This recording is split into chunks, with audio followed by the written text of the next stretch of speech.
PodcastCoug Season 8, Episode 5. You're listening to the PodcastCoug Radio Network with your host, James Laurie. The PodcastCoug is your weekly Coug on Demand show featuring all things Cougs and Washington State Cougar football. And now, here is your host, PodcastCoug. Hello, everybody. Welcome back to the PodcastCoug. I am James Laurie, the PodcastCoug, and you are listening to the PodcastCoug. We're all things Cougar football, 30 minutes of Coug talk, and we're talking about Oregon State, the Pac-12 in general, and our upcoming game against UCLA in Pasadena on Saturday. Hello, everybody. Welcome back. Episode 5 to Season 8, and so we're coming off that bye week, right? Off the bye, and the Cougs, of course, beat Oregon State and Pullman on the 23rd, building a giant lead early, recovering that onside kick to seal the deal. Of course, Washington State 38, Oregon State 35. It was Ward, right? Cam Ward, 28 out of 34 passes, 404 yards, 4 touchdowns, 0 interceptions. Fourth game straight of the season with 0 interception. He's like the 14th best quarterback in the country, 4th in the Pac-12. We're going to talk about that later. And, the Cougs, hey, how about our wide receivers? We got portal transfer Josh Kelly, had his best, 8 catches, 159 yards, 3 touchdowns, including 2 plays that were just phenomenal, right? That one-handed catch around midfield, plus that another one for the touchdown. And then we got another portal transfer receiver, Kyle Williams. He had 7 receptions, 174 yards, 1 touchdown. That 62-yarder from Cam Ward on the second play of the game, right? Just second play right out of the gate. Quickly, 2-score lead. We're up 2 scores. Watching the Cougs start to take down Oregon State again for the 9th time in 10 years, right? So, yeah, hey, what an incredible deal. Helped the Cougs jump to, we're 3 spots up to number 13, Washington State's highest ranking since we rose to number 10 in the final week of the Minshew 2018 season. So, yeah, we're going to stay humble, stay focused on UCLA, discipline, mature. We got to win these games, not let it get to the head, not let all this noise going on. Players got to stay focused, right? Not be listening to the PodcastCoug, right? So bottom line, we've got to be emotionally ready, energy, and not let all this distraction, the noise beating, with this game that we need to beat UCLA. So, hey, we're going to talk about UCLA in the second half here of the PodcastCoug. But, yeah, Cougs, have they ever looked any better? I mean, the Cougs right out of the gate jumped out, outplayed Oregon State, both sides of the ball. However, Oregon State was able to run it, right? They have their best offensive line in the Pac-12, DJ Uyunglele was pressured a couple of times, and I mean, overall, the Cougs went against a really, really good offensive line in Oregon State, right? And we, still put up a good defensive effort. And I know that there were 2 late touchdowns that made it look like, we allowed 35 points, and not all touchdowns are created equal, right? So Washington State played like a Pac-12 contender on the 23rd last month, and here we are at our bye week, and here we are, right? So we're currently ranked 13th in the country, like I said, and we're heading into the top 10. I think we feel like a top 10 team, no doubt, okay? And we're going to see how we react when we play UCLA in Pasadena, but we've got to get that energy, that we got to get the offensive rolling just right out of the gate. And, we've got a good line, solid defense, and we're going to talk more about that UCLA coming up on the second half. But, hey, how about Dickert rolling through all 4 cylinders, getting the team ready always?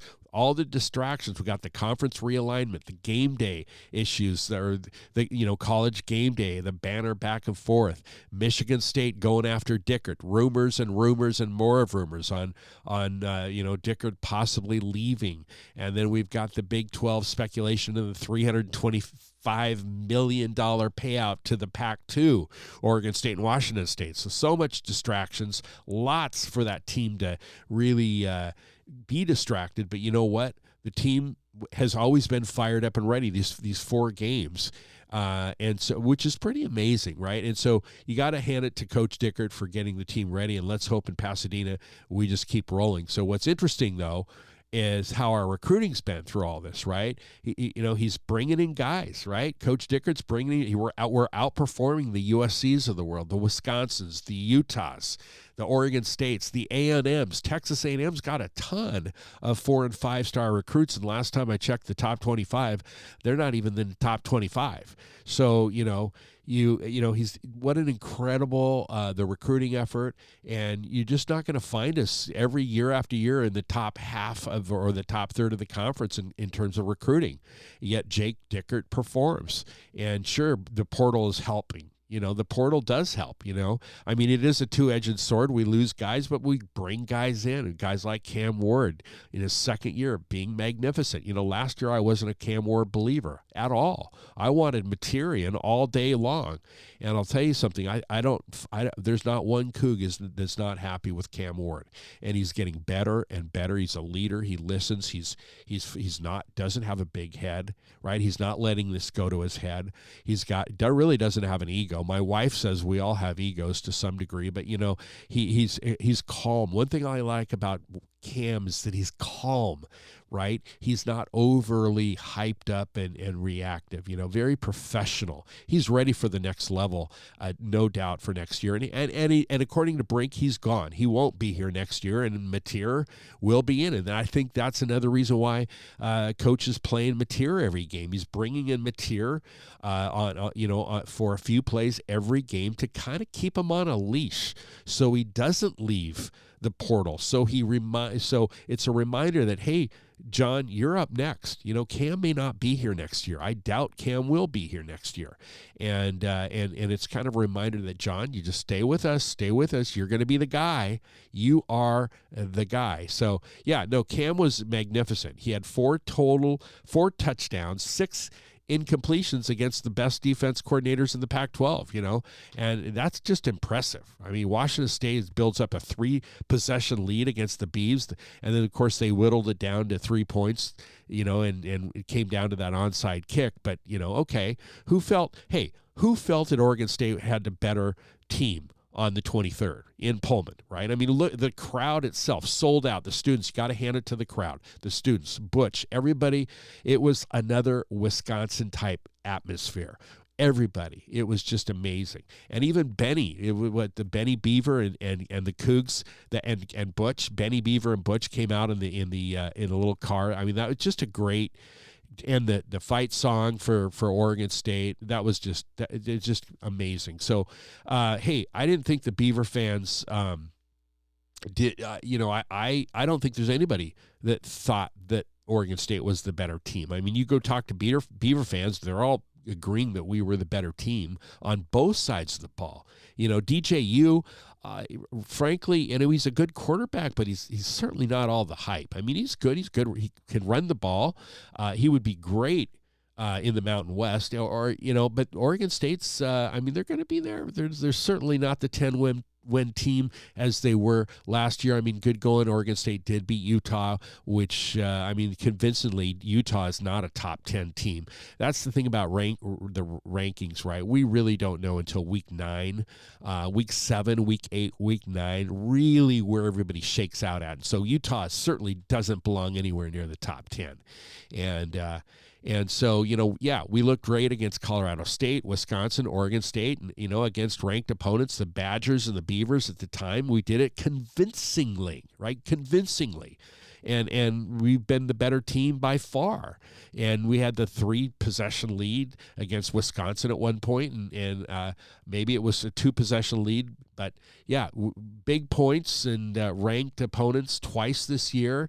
And, of course, the other games we played FCS and G5, and we dominated both of those from the start to the finish. And I think that, it's interesting that you take a look at the rankings at LSU and Alabama. Bama, Notre Dame, and LSU are higher than Washington State, and that's crazy. It sounds ridiculous. We should be above LSU, Bama, and Notre Dame. But again, big brand is going to put the Alabamas of the world, the Notre Dame's ahead of us. Just big brand. We're proving ourselves to the whole country, right?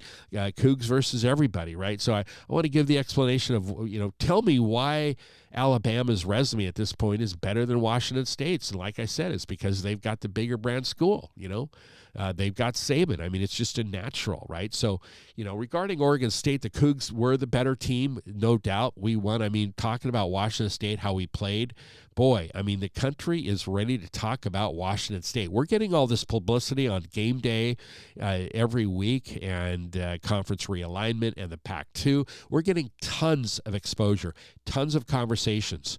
And there's no doubt that somebody like the Big 12 and ESPN, why not? We've got the ratings, we've got TV numbers, we got everything, right? So people are talking about it, and they're talking about Cam Ward, how incredible he is. Over 400 yards against Oregon State. I mean, the Beavs lost a couple of players on defense last year, and they're still a good team, but take a look at Ben Arbuckle, our offensive coordinator. Great hire. And that's the reason why Cam came back for the second year for this season, because, Dickert and how Brennan Jackson and Ron Stone all came back this year for those reasons. And so the Cougs, they've never been to we've never been to a Pac-12 championship game. And are we prepared to talk about Washington State as a Pac-12 contender?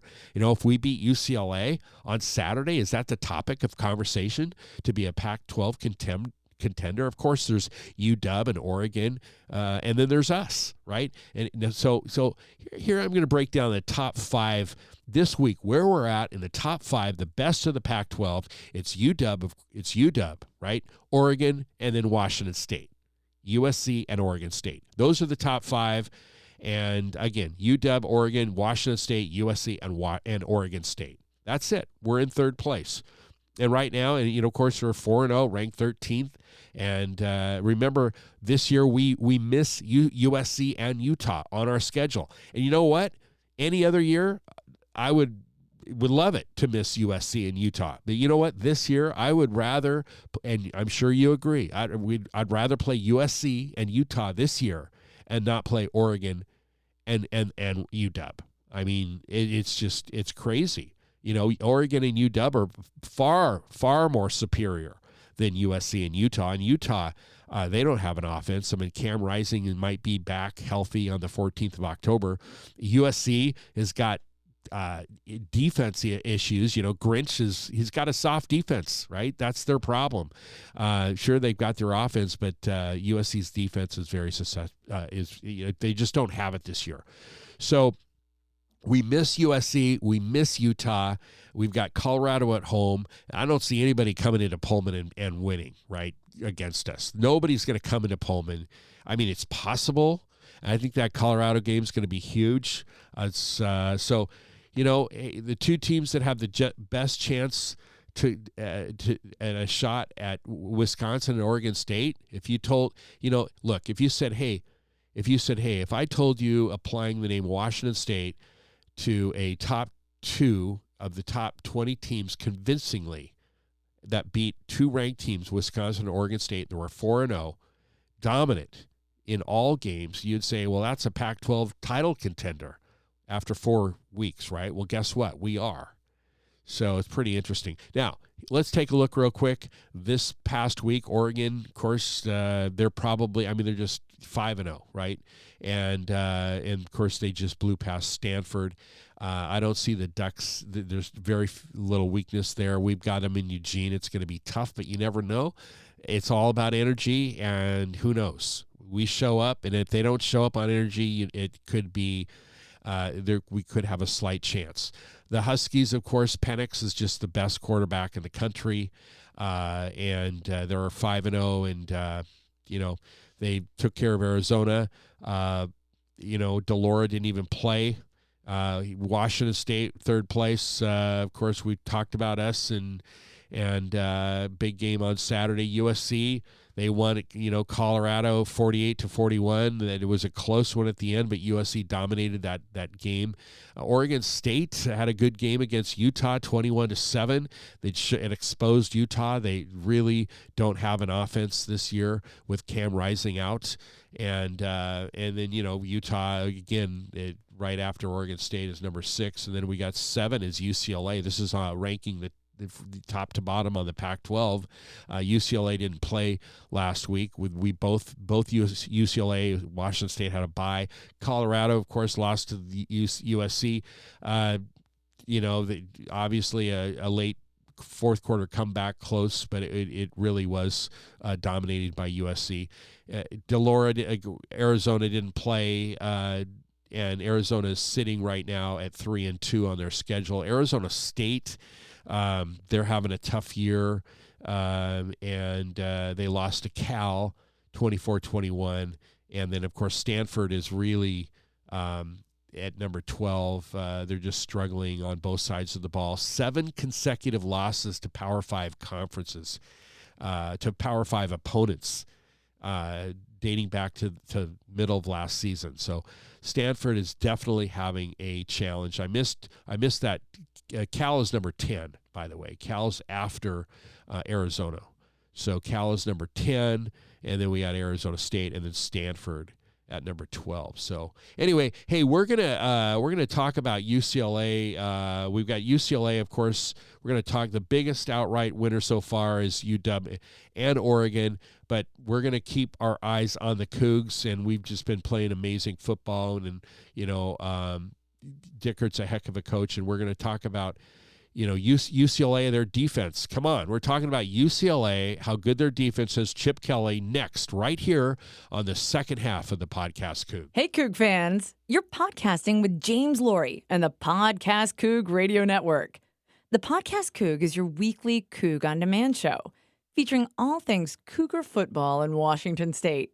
To help you get through the week, hit the subscribe button or check us out on iTunes, the App Store, iOS, Google Play, Stitcher, or at PodcastCoug.com. The real estate agent you work with matters, and a great agent helps you own the home of your dreams. And your dreams come true with James Laurie at Coldwell Banker Bain, representing clients like you 24/7, from condos to colonials and everything in between. If you're selling, buying, need a price analysis, or just a contractor referral, ask James, winner of the 2015 through 2019 International Coldwell Banker Diamond Award, with dozens and dozens of 5-star Zillow reviews and Seattle Magazine's 5-star award winner for 2018 through 2020. James Laurie, Coldwell Banker Bain, at 425-466-3672 or jameslaurie.net. Rock solid results. You're listening to the Podcast Coug. Two running backs in with the quarterback. Signals called. All man in motion going through to the right side. Hand left. Wings out to the right. 5. Touchdown, Washington State. You are listening to the Podcast Coug. Welcome back to the second half of the Podcast Coug. I am James Laurie, the Podcast Coug, where we're all things Cougar football, all things Cougs. Washington State at UCLA. Of course, the Rose Bowl. It's 12 o'clock kick on Saturday, Pac-12 networks. Why isn't it on Fox or ESPN? Maybe it's a commitment that we have to fulfill for the Pac-12 network. 90 degrees the weather. I'm going to be there. It's going to be exciting. I'm looking real forward to it. And I'm actually going for an over and back. So I'm flying in the morning and coming back Saturday night. Just one day, nothing in a hotel. Just going to be at the Rose Bowl, possibly the last time ever Washington State, at least in our lifetime, possibly. You never know. Non-conference game, we could be back to the Rose Bowl. But you got to take advantage of the opportunity. Cougs are 4-0. UCLA 3-1. Of course, UCLA leads the series all time, 40 games to 21 and one tie. And, hey, they've won the last 6 out of the last 8 games. But you really remember that 2019 UCLA and Pullman? Wow, what a barn burner and a letdown with Leach 67-63. UCLA pulled away. We couged it big time. We were ahead of the entire game. And on that 2019, we're going to talk about that down in a minute here. But Washington State, as you know, number 13th in the AP. UCLA is unranked. They were ranked early on in the year, but the market doesn't lie, and so they're off. They're out. They're around 27-28 right now if you were to take the top 30. UCLA is a 3.5-point favorite. They've got that home field advantage. They've got a great defense. And, we've got it's our first Pac-12 road test this Saturday, it's the biggest road test so far of the year, right? So Pasadena, and it's going to be, and like I said, I'm going to be there, right? So Bruins come in with a lot of hype in the offseason. They were at top 25, and here we are 4-0, ranked 13th. Bruins 3-1.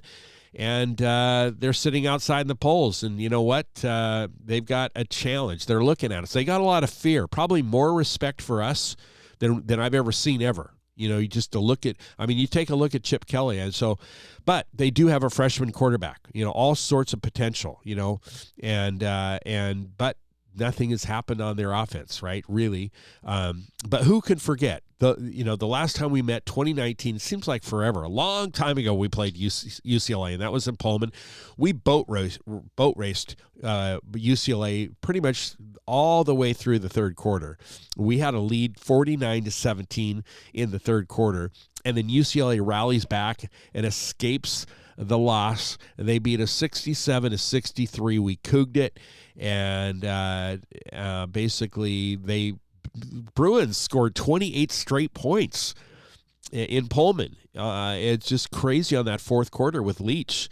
So, last time we were at the Rose Bowl, Washington State was 2015. Last time we were down there, Luke Falk found Gabe Marks for driving touchdown reception to lead in the final 3 seconds. But, that was the last time we were there 8 years ago. It seems like forever.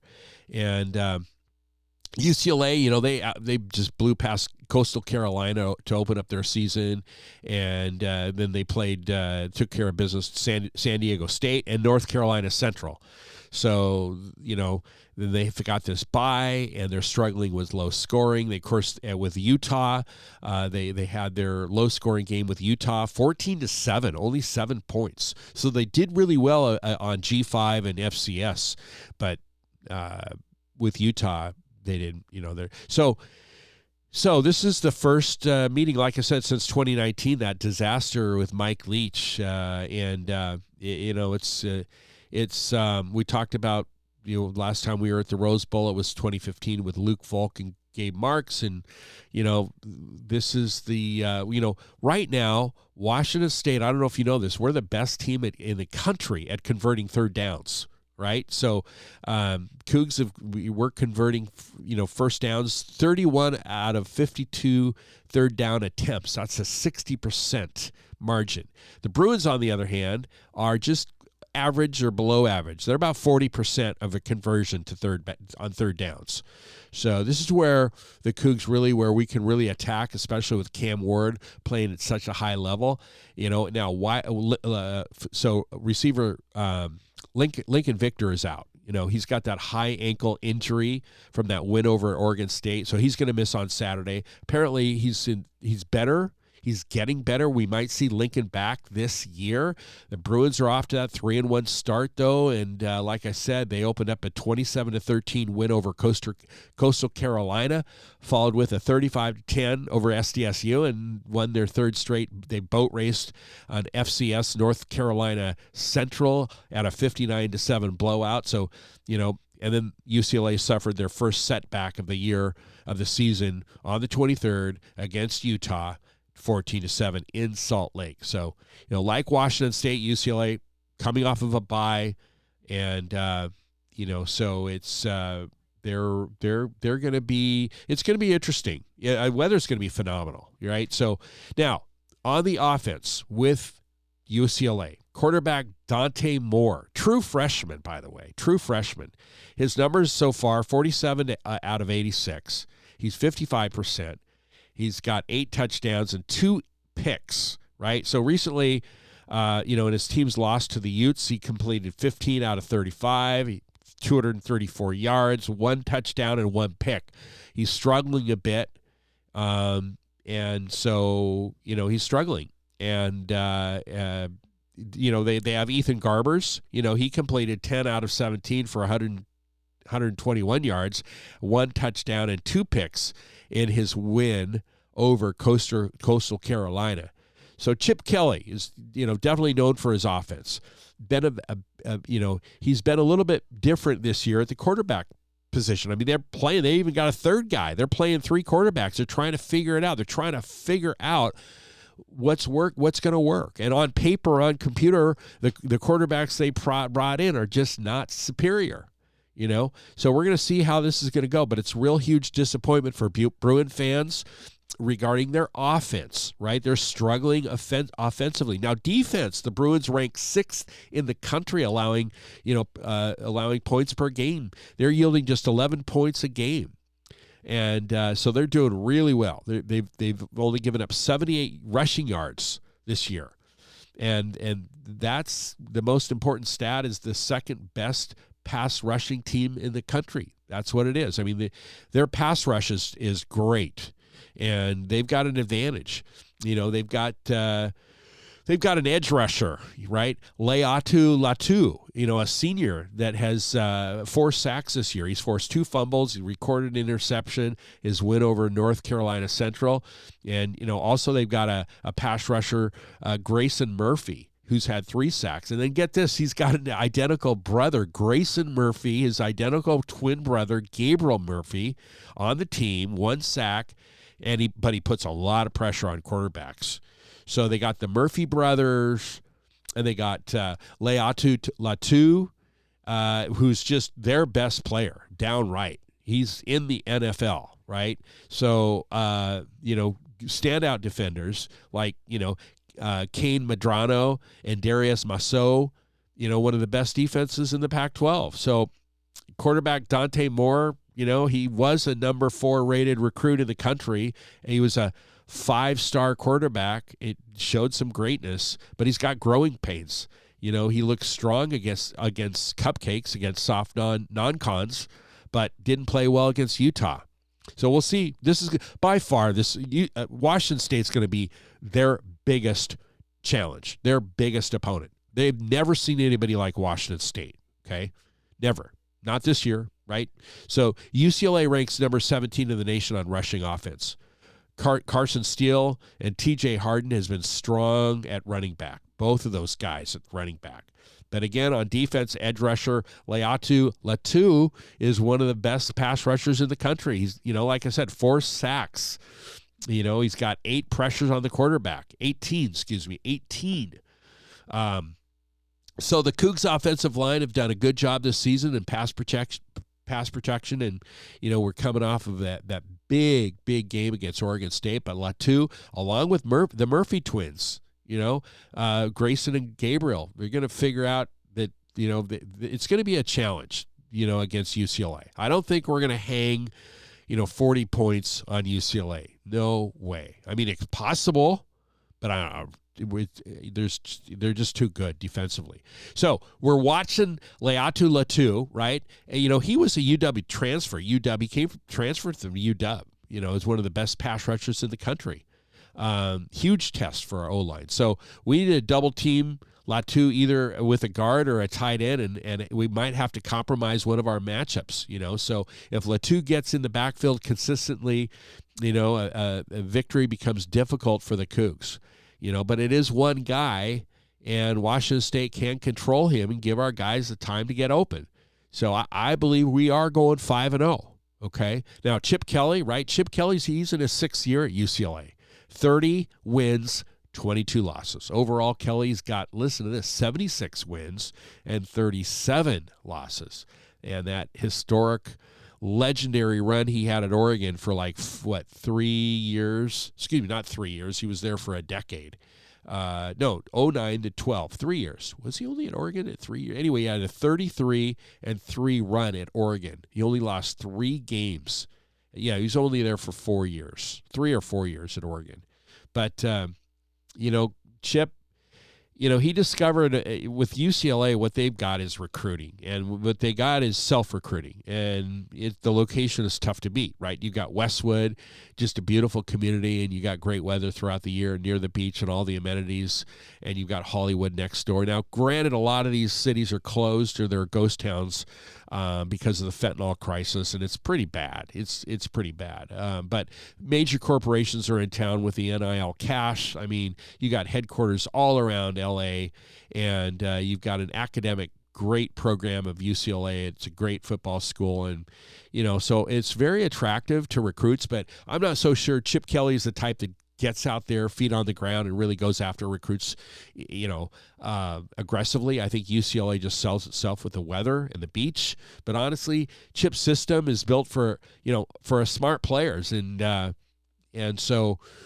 He's done really well over the years, but this year though might be a disaster for UCLA. And all of their seniors are virtually gone this year, by the way. And so, but he's got a huge respect for Washington State and Jake Dickert. And they've never seen anybody like us before. So this is their first test, and Chip Kelly needs to produce at UCLA, or he's going to be on the hot list. Right? He there's no doubt. UCLA cannot be irrelevant year after year after year. Yes, they are a big brand school from the biggest or the second biggest market in the United States, as far as, I think it's the biggest, LA over New York City, right? So for college football, but and that's why they're in the Big Ten. Right? But they've been irrelevant. For the most part, they'll make it to a bowl game, but anyway. Chip Kelly just isn't, he's just not getting things done on the recruiting side. But that's not to say he's a good recruiter, but he's very good on defense. And we'll see what happens if the next time the UCLA is going to produce a top 5 team and win a national championship with their current head coach. A lot of people are questioning whether that will ever happen. So, he did a great job at Oregon and mastered the spread offense, in which defenses didn't know how to stop it. And I doubt that's going to, this is going to happen again at UCLA. So, it's interesting. But, yeah, if UCLA loses on Saturday, all get out is happening at Westwood, right? So I'm certainly excited. I'm going to be there, again, flying down Saturday morning early, flying back Saturday night. And I think we're going to win this one. Personally, I was at the Rose Bowl, the actual Rose Bowl, right, for the Cougs, 1998 and 2003, where we lost both of those games. And, of course, I'd like to see a win in the Rose Bowl physically in my lifetime, right, in the Rose Bowl. And that's why I'm, can't miss this game. At least, here we are at 4-0, and we're on an incredible ride this year with a great team and a great coach, and then you've got the element that this could be one of the last times we'll ever play in the Rose Bowl, unless it's a non-conference game or we get to the bowl championship series, right? So it should be fun. The weather's going to be, like I said, 90 degrees, right? Hey, that's it for episode 5 of season 8 of the podcast Coug. Thank you so much for listening. It's Washington State at UCLA. Have a great weekend, everyone. God bless, and go Cougs. You've been listening to the Podcast Coug with your host, James Laurie. The Podcast Coug is your weekly Coug on Demand show featuring all things Cougs and Washington State Cougar football. This has been a presentation of the Podcast Coug Radio Network. Find us at podcastcoug.com.